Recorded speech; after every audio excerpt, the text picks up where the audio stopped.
G'day and welcome back to Endo Untangled. My name is Alecia Macrow. I'm a GP with a special interest in women's health, and I'm joined, as always, by Cherie Noble, accredited exercise physiologist, and we are lucky to welcome once again Dr Jess Floreani, women's health specialist GP, excellent brain to pick on all things contraception and menstrual control. So, Dr Floreani, thank you so much for coming back. Thank you, Alicia. Wonderful to be back. So today we're here to be talking about intrauterine devices, not, as Rory, our producer, suggested, an IED, which is an improvised explosive device. It's kind of awkward. That's not what we want to be doing at all. We're talking about IUDs, which is intrauterine devices, completely not explosive at all. Correct. IUDs, they come in many different formats. They've been around for a long time. Yes, they have. Thousands of years. Long time. Tell us a bit about an IUD. So IUDs, I think, had a bad rap for a while. They've been around for a really long time. So copper IUDs have been used for many, many years. In particular, overseas, IUDs are very much the norm for contraception for a lot of people. And our IUD rates here in Australia are actually pretty low. If you look at contraception as a whole, the data's a little bit old, but you're probably looking at, maybe sort of somewhere between 7 and 11% of those people using contraception might use an IUD. We're very, very pill dominated here in Australia. We've got copper IUDs, we've got hormonal IUDs, and there's two different types of hormonal IUDs in terms of their dosing. And there's different types of copper IUDs in terms of the length of time that we can keep them in for. And we use different IUDs probably for different things sometimes. So they can be for contraception, but we can also use them for managing, pelvic pain and heavy bleeding really, really effectively. Mm-hmm. So they're a really good option in our little contraceptive toolkit, if you want to call it. When would you choose to use an IUD if we're so heavily biased, I guess, in Australia towards oral contraception? I think there's a number of reasons for that. I think, if you go back with the history of IUDs, there was, the old Dowkin Shield, which had a lot of infection rates associated with it, and it was very specific to that type. And different procedures that we did at the time and things like that. So I think that's when the bad rap came from. And I think, for a long, long time, everyone's like, oh, you can't have an IUD. You're going to get pelvic infection and then you'll be infertile, right? That was the narrative that everybody, which is not the case, but it's hard to undo, right? I remember perhaps being in year 9 or 10 biology class being told that. I remember the room, I remember the teacher, and there was a picture of probably one of the Dowkin Shields on the whiteboard or probably blackboard. Projector. Overhead projector. Had my slate that I was writing on.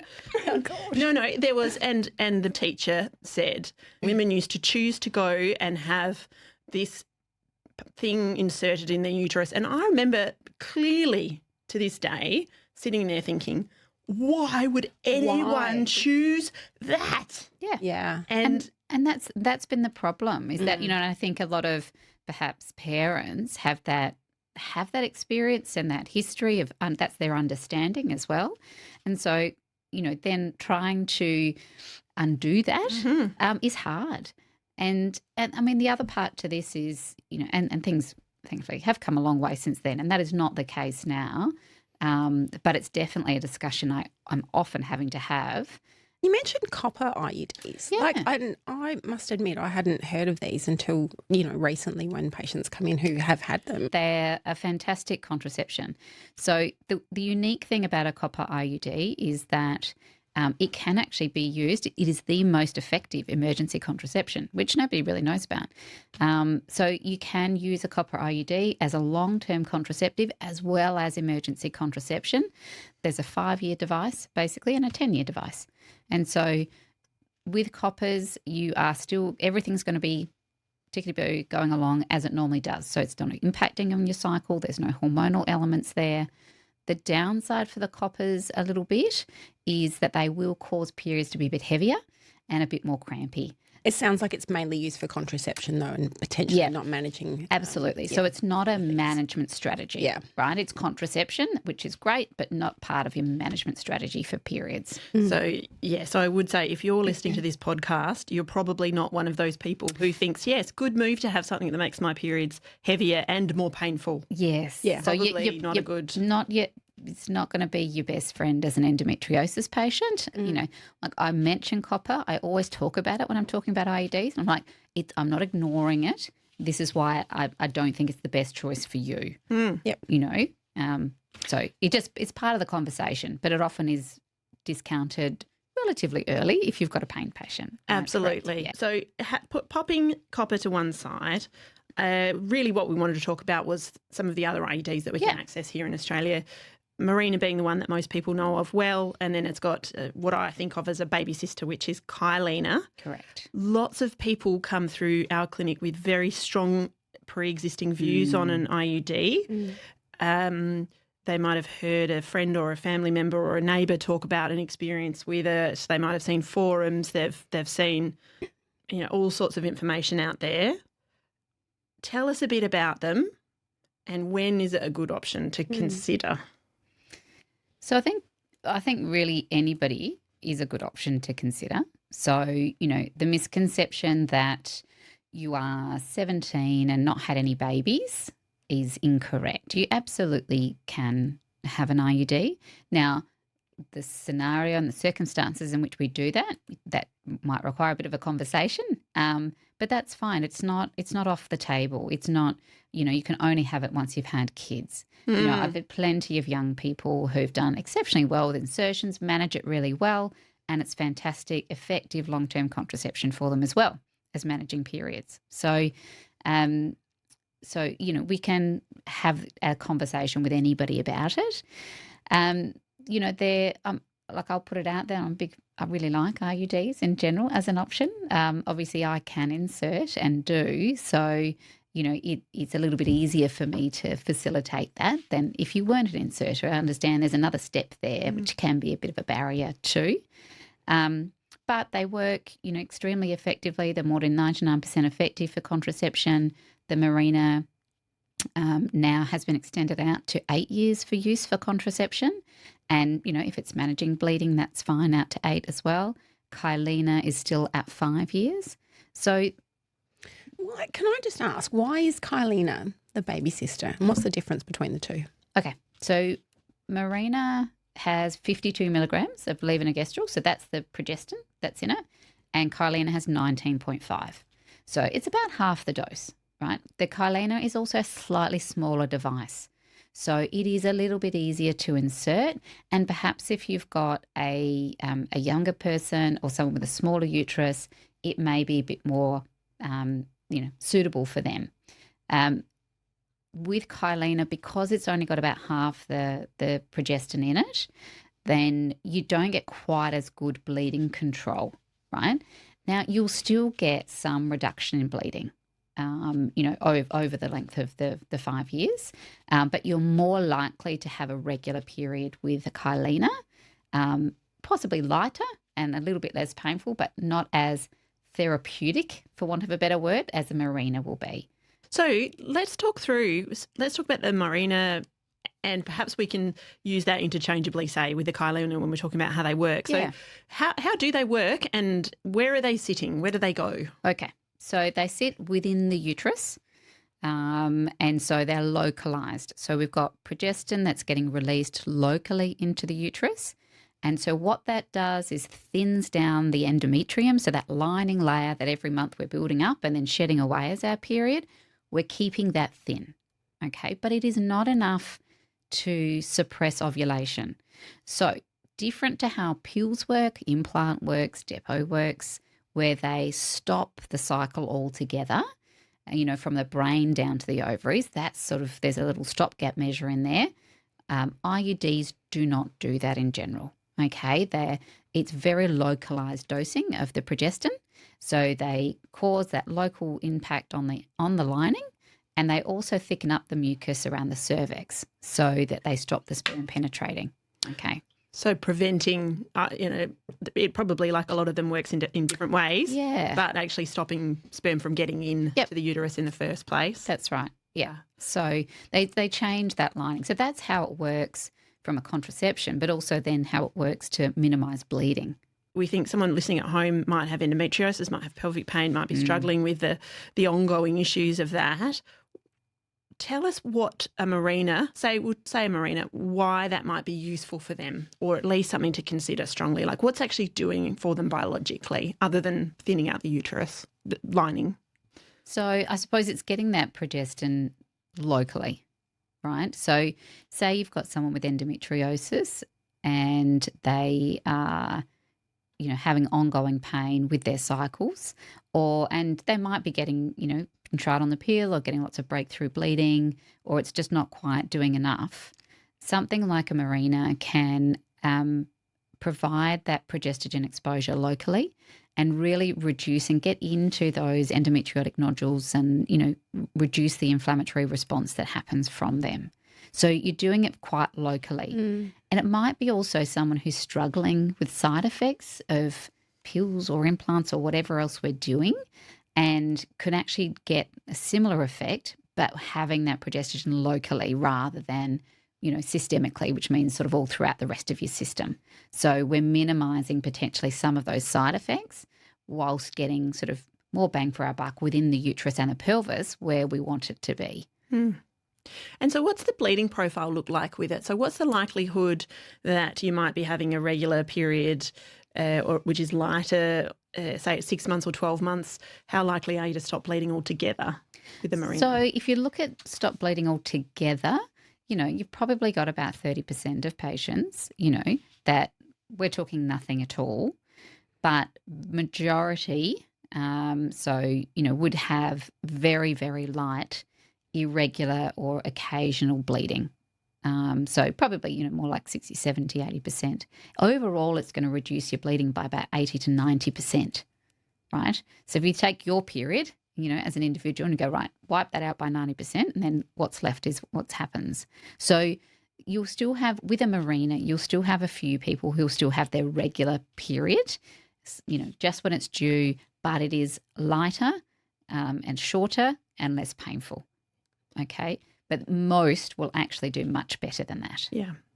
Go sort of a longer amount of time without any sort of bleeding at all. Yeah. And worth pointing out that the endometrium, if it's being very stabilised and thinned out, also applies to any spots of endometriosis that you have, is also being thinned out and put to sleep, which is also not going to be trying to shed and bleed and proliferate regularly. So we're removing some of that neuroimmune trigger to pain.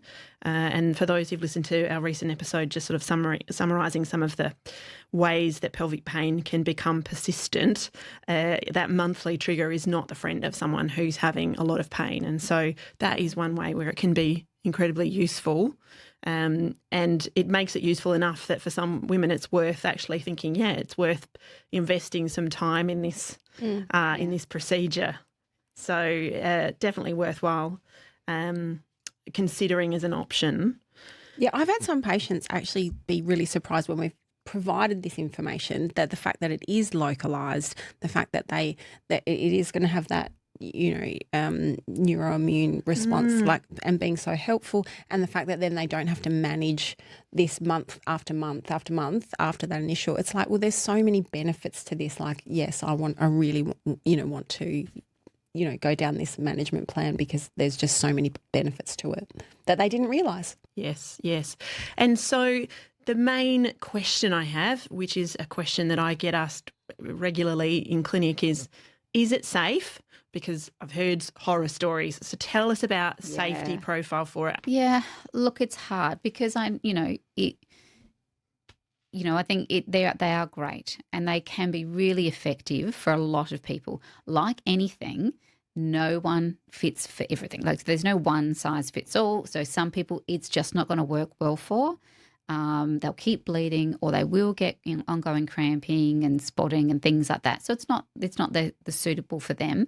That's fine. But I think really being open about considering it is a good first step. I think, insertion is scary, so that's hard to try and get around. And I think understanding the process, Yes. what the actual risks are. Yes. Everybody has the friend that they've heard about where the insertion was difficult or they passed out or there was a perforation or something like that's gone on. In terms of the actual statistics for it, like risk of infection is only associated with the insertion itself and for 21 days after. So the risk of getting an infection is about 1 in 300, okay? And that's not a PID necessarily where we're going to then, worry about being infertile afterwards. That's like a nasty pelvic inflammatory disease, really nasty infection. Really nasty infection. We can often, if there is a mild infection, treat those with antibiotics without having to take the IUD out at all. So that's fine. And, doing things like STI screens, et cetera, beforehand really help minimise that risk, right? Yes. So 1 in 300 risk of that. Chances of things like perforation, the big thing that people worry about, really the risk is about 1 to 2 in 1,000. And however, we are talking about something that's really quite uncommon, aren't we? Sort of 1 in 1,000. 1 in 1,000. So it's not something that happens very often. Anything else that you would take someone through as a sort of main? So expulsion rate. Yeah. So sometimes they can come out or just drop down, like not be in the right position. And there can be a number of reasons for that. And sometimes it's, if we're a heavy bleeder, sometimes the big heavy clotty, can push it down and out. Sometimes it just happens. So, that can vary. And we quote sort of a 5%, but it can be, depending on the population, can be, a bit higher than that or much lower than that in general. So that's just one thing to watch out for. So a bleeding pattern afterwards. All right, they're really dependent on the type of IUD that we're doing. Say, for a copper IUD, you might have some initial spotting and things like that, but then back to your normal period, as we talked about, maybe a bit heavier. But things like a Mirena or a Kyleena, you're going to get a lot of spotting in the first few months, and it's really annoying and expected almost every day in some degree. And that's okay. It will get better and better and better. So the bulk of the work that the Mirena's got to do, right, is in that first 3 months. So we're really thinning that lining down. It's taking time to do that. Just remembering you're still having your cycle in the background, right? So you may or may not be aware of when your period is actually coming, depending on if you get a lot of PMS symptoms. You still get your spots, you can still get moody and breast tenderness and all those fun things, but the bleeding might not marry up with it anymore, okay? And so jotting down all your spotting is a fabulous way to keep an eye on it. And bringing it back into your checkup and you go, does this look normal or not? That's a good thing to do. And you'll see the pattern that it starts to get less and less and less. And it continues even up to 12 months with something like a Mirena or a Kyleena. The bleeding continues to get less, but the most of it is done by 6 months. Right? And so if I insert one in our practice, I'll usually say to people, expect to be bleeding, spotting, annoyingly for the first at least 8 weeks. And I think setting your expectations is really important because otherwise people are freaking out. It's going to take that time to settle in. Yeah. Sometimes I think the pain can be worse before it gets better for those who have pelvic pain. Do you see that too? Absolutely. So I think as I talk to my endometriosis patients as well, or those who, we talk about their grumpy uterus, right? They've already got a bit of a grumpy uterus. So we go in and we put a Mirena in and we've got to take the idea this is a bit of a long-term game, but we're sort of poking the bear a little bit initially. Yeah. We're going to make it a bit more grumpy in the first couple of weeks than we will in the long term. So understanding that and knowing that you've got a more irritable uterus. It gets more reactive to things than somebody else. And so us going in there and doing something it's not going to be very happy with us for a while, and that's okay, but you have to tell me how unhappy it is, on the scale of things. Like, is it your normal unhappy? Is it much, much worse than that? Where are we up to? And then it will start to settle down. But usually in that first couple of weeks after, they can be quite grumpy. Definitely. Yeah. But the other thing, if I can bring it up though, which is, sort of glaring at me on the paper is some people that have come in, again, it's just that it can impact mood? Is this an urban myth, or can this happen? But in terms of mood disturbance, Yeah, look, any progestogen can impact on mood. So the incidence with Mirena is in general quite low, simply because I think when the systemic dosing, like I was talking about before, is not particularly high.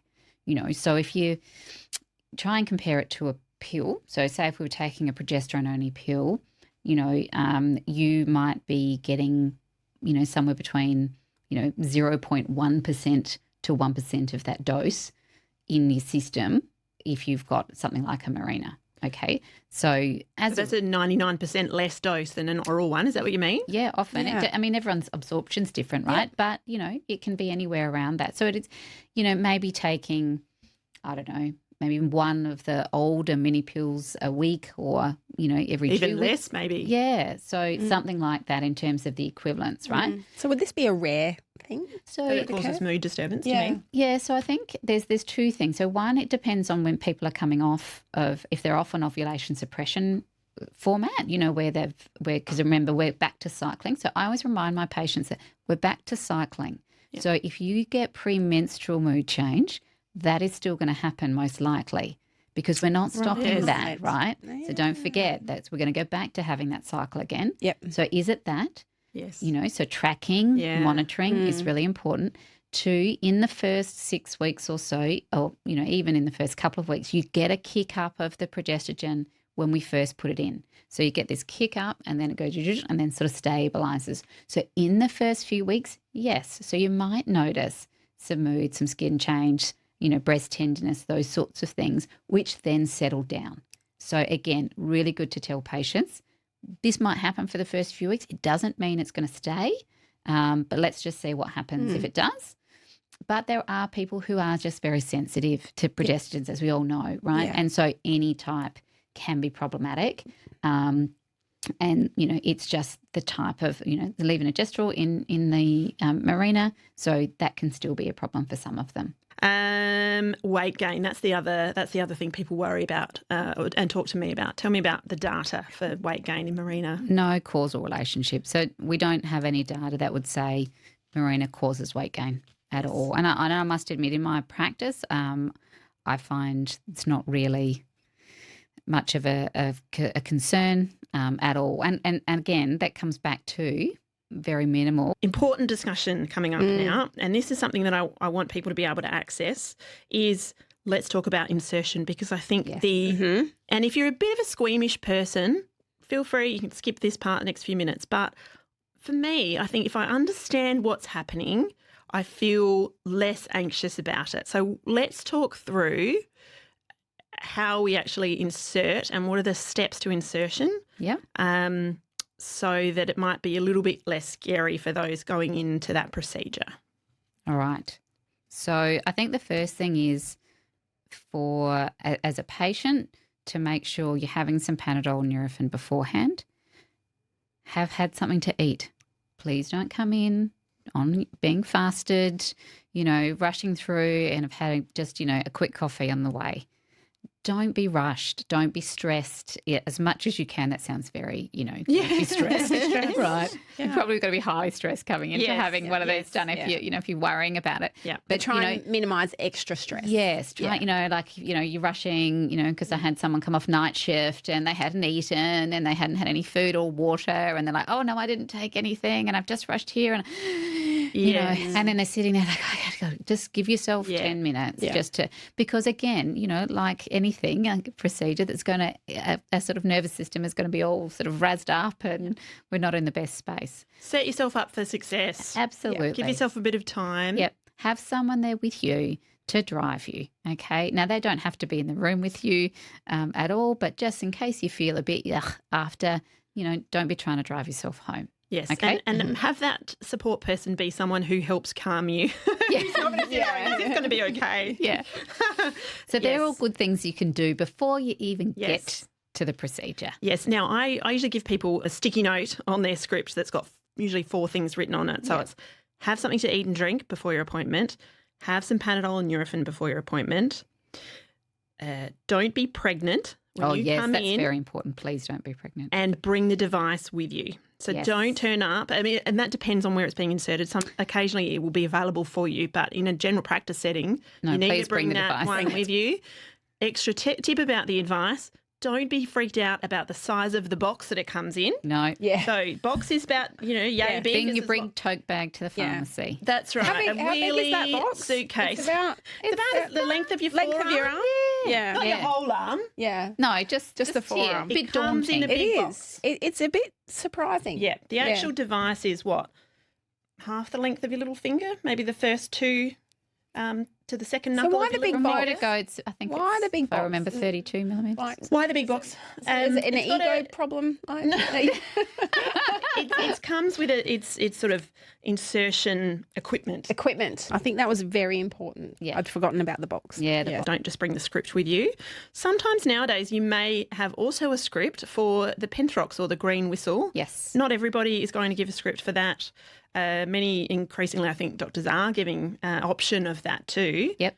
Tell us about that. Yeah, so it's sort of part of the discussion, when we're talking about the insertion procedure and how that looks like, for doing in the room. So some people will feel as though that's, something that they may need from a pain perspective, which is absolutely fine. It's also, I think, been really good, for those people who may have had one done under anaesthetic previously, or who thought that, well, why don't I have this done completely knocked out under a general anaesthetic? They may actually be really, well placed to have it done whilst they're in the rooms, but using Penthrox as a pain reliever, which can, be used at the time, but then they can go home and they're not having to worry. And also the cost and time associated with having to go for a hospital procedure as well. So I think, But is sometimes the hospital procedure required, and when would that be? Yeah, it can be, and so that might be for those who've had a difficult anatomy and have had it tried in the rooms previously, and we just haven't been able to do it, or for those who may be having another procedure at the same time. So if we've got a polyp there that we might need to remove, or we're wanting to do like a little biopsy of the lining for whatever reason. Then you're going to may as well do it then. You do it all then, right? Yeah. And that's fine. And at the end of the day, patient preference also. Some patients just prefer the whole idea of just being asleep to have that done, and that's fine. Yeah, It's all about options. It's all about options, isn't it? And it's not everyone's experience is. No, there's a whole. We're so individual, isn't it? That we've just got to consider all of these things. Yes, many of my patients don't need Penthrox. Yeah. They come in. You talk through the procedure and they do fantastically well. Yep. And it's a bit uncomfortable and a bit crampy at the time, but they are okay and they can do the procedure. They can come on the time when it suits them, as long as, we can get that coordinated. Yeah. But then go home and they're not having to deal with anaesthetic risk and cost and things like that. Yeah. And most people do really well. So it's a bit uncomfortable, a bit crampy. is. How long does that last for afterwards? Look, so Is when it a you couple do- of days? Is it like like usually for like the worst part is when you're in there and you're doing some measuring, and so you'll get a cramp. And so I say to my patients, it's just your uterus cramping. Yeah. Okay, there is nothing else sort of going on. It just happens really quickly, but it's a period cramp. That's really what's occurring, and it can be quite intense for some people, but for others it's like, okay, yeah, that felt like my period cramp. Yeah. And that's as much as it gets to, Yeah. Yeah. And so they're like, yeah, I'm used to that. Yeah. Like, great. Yeah. So you're literally in and out, and that could be, 30 seconds. Yes. Yes. And then it can settle down, and then you can pop the Mirena in. And again, you might have a few minutes of it being a bit crampy, but what happens is the cramp comes up and then it generally sort of settles down. Okay. And then it'll be on and off grumpy and grumbling over the next few days, but it's usually very amenable to just the normal stuff you would do for a period type cramping. Okay, good. right? I'm glad we clarified that. So if Yeah. and I know I sort of diverted from the actual insertion process. So please, No, that's Jess, okay. go back to that. I was just like thinking green whistles and Well, things. But and the other thing I was just going to say is, like anything with pain, and if you've listened to a few episodes of this, for those of us who have listened to a few episodes of this, some people don't like their own voice, so they don't listen. I don't understand that. You will be across by now that there are things that can dial up or dial down your pain experience that is not just the Penfrox whistle. So how calm is the environment? Are you coming in already stressed? And what we have at Thrive, and I'm sure you have at Aware, is we have the most stunningly lovely nursing support staff whose job is to support our patient for that whole time. So they will support them medically and be checking on their obs and things, but they'll also be keeping their patient busy. We're often chatting about what's coming all up. sorts. What are they, talking about their cats, their dogs, their holiday, what they're up to, holding their hand, keeping things relaxed. I mean, sometimes I've had my patient giggling so much mid-consult that I'm like, well, let's just dial this down a bit that here. speculum out at me in a minute. We're not having a party here. Well, no, but it can, that helps. And I think if you're not feeling supported in that environment, that's going to make your pain worse, because we know pain's complex. Yeah. But I always talk through my patients about what it's like, because for me, I would want to know where I'm up to in the procedure. If I am feeling uncomfortable. So take us through, what are yours? I mean, everybody's going to be different, Yeah, but what are everyone's a your bit different. steps? Yeah. So usually, my short summary is the patients are up on the bed, pop the speculum in like you would for your cervical screening. That's our little duck bill That's that the we duck bill. insert and open. Yeah. So speculum goes in, bit of cleaning solution or water solution, saline solution onto the cervix. Personally, I use a little bit of local anaesthetic cream. Some will use a spray. There's a few different ways of doing that. And then we often use something just to help stabilise the cervix. And so that might go on. I think, Alecia, you're talking to about, how you describe that as well. But I call it a clip. Call it a clip. So often, because everything's soft and stretchy in there, if we're trying to put instruments in, they'll move with us. Yeah. So often we'll use a clip, but you're right. We do have the opportunity to use some topical anaesthetic there, because we can reach that. We can't reach inside the uterus, but we can reach the cervix. So I use the spray, which I really like. I also make our nurses make me wait for a few minutes, because if you're there ready to go, it can be. But I actually find that's a really nice time. It lets everybody settle. And I say it's a really awkward. You're up there, you've got your gear off. Got the nurse here chatting to you, but it just gives everyone a chance to just take a breath. Yeah. And then you're right. Then I say to people, there's three bits now to the insertion. First bit being the clip, and I say if we've used enough anaesthetic and we do that gently, often people either don't feel it or feel like it's a bit pinchy or a bit funny, but they don't usually find it very painful, which is important. Then what's next? So then we need to measure the length of the uterus. And that's really the bit where you're going to get a period cramp. So I always let people know, I'm just going to do the measuring bit now. But generally, if it's nice and straightforward, it's literally in and then out. Mm-hmm. That's it. And I often say to people, this is probably the bit that you're going to say, I don't like you anymore, Dr Alecia.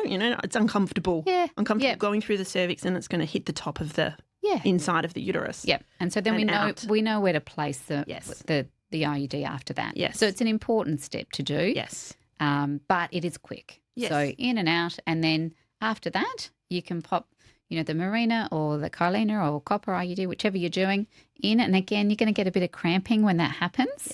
Yep. But again, usually that's pretty straightforward. So a minute or so, pop it in, release it into the uterus, and then you cut the strings. Yep. And then we're out. Equipment comes out. That's it. Done. And done. We give you a lolly. Yeah. Really important. Not because we're treating you like a kid who's just had their flu shot. Who doesn't like a jelly bean? Everybody likes a jelly bean. Why are we giving the lolly? I think, some of my patients don't take it up, and I encourage them to, because otherwise I tend to eat quite a few jelly beans. But that's really just to help with that vagal response, getting their blood sugars up, all those sorts of things. So a bit of water, a bit of sugar afterwards does wonders for making you feel better quickly. Because, absolutely. Some people can feel a bit wobbly, with the procedure, and that can be quite normal, but it usually will just settle really quickly. It's just a normal response. Yes. Yeah. And perhaps lastly, advice post insertion. So you've had your lolly, nurse has chatted to you a little while, get up, get your clothes on again. And usually I leave people with a list. I take them through it, but a list of things to look out for and a contact detail. Absolutely. What do you get people to watch or think about post-insertion? So usually asking them not to put anything in their vagina for about 48 hours. So, no sex, no tampons or menstrual cups, no baths or spas or swimming. So nothing up and in, okay? Shower is obviously fine. And that's really just to help minimise that infection risk. What's normal bleeding, what's not, when to give me a call. Increasing pain. So grumbling pain, yes, this is our normal expectation. Does it respond to anti-inflammatories? If you are worried this does not feel okay pain, you call, right? Yeah. Check your strings if you can. That's a really good check for you to do. Leave it for the first week or so.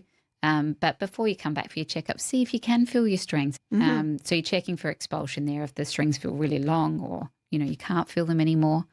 So they're the main things. Infection risk, obviously, in those first 3 weeks. So you're just watching out for discharge, odour, pelvic pain or fever. Okay. And if you're getting any of those sorts of things and you think, well, this feels a bit funny, again, giving us a ring. So overall, just to summarise, Mirena, is it a horror story? No. No. They're great. They can be great for the right people at the right time. Yes. And I think if you go in with the right mindset about it and you understand it and know what the expectations are, and I think the key is to give it the time to do what it needs to do for you. Is it perfect for everybody? No, nothing is. So that's okay. But it can be a really good tool, particularly for our pelvic pain patients, where it might work really, really well. And you could get great long-term contraception as well as pelvic pain and bleeding management. Talk to your doctor about it. Great idea. Great. Thanks, Jess. Thanks. Thanks for having me.